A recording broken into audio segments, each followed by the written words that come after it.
Violence éducative ordinaire. Punition, menaces, insultes, privation, enfermement, ainsi que tout ce qui fait mal au corps et à l'âme. Gifles, fessées, claques, cheveux tirés, oreilles pincées sont désormais qualifiés de violences éducatives ordinaires et interdites par la loi. Surtout en ce qui concerne les violences physiques. J'espère de tout cœur que tu ne fais pas partie des enfants qui en subissent.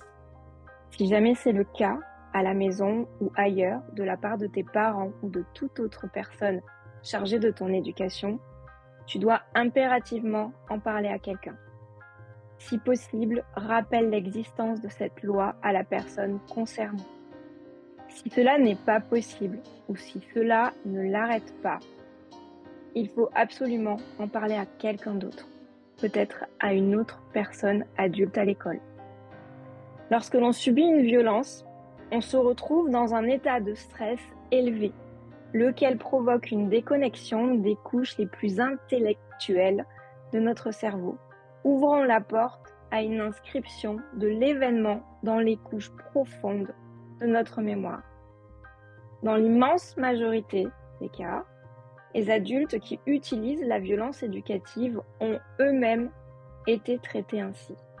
N'ayant fait l'expérience d'aucun autre type de réaction, n'ont eu que cela à inscrire dans les couches profondes de leur mémoire.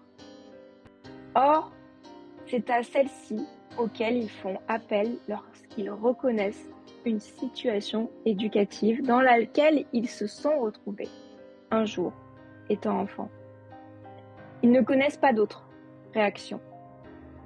La violence éducative s'est inscrite en eux comme la réponse à un certain type de situation.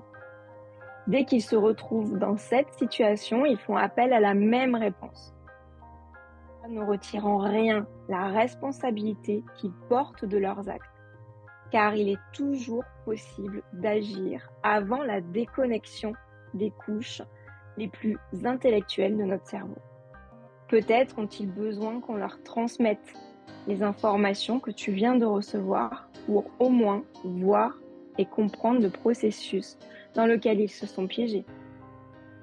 Connaître ce mécanisme permet de comprendre d'où viennent les violences éducatives. C'est un premier pas. Connaître ce mécanisme permet d'arrêter de les subir en les pensant normales et de tenter de les faire cesser et de procéder différemment avec nos propres enfants certainement.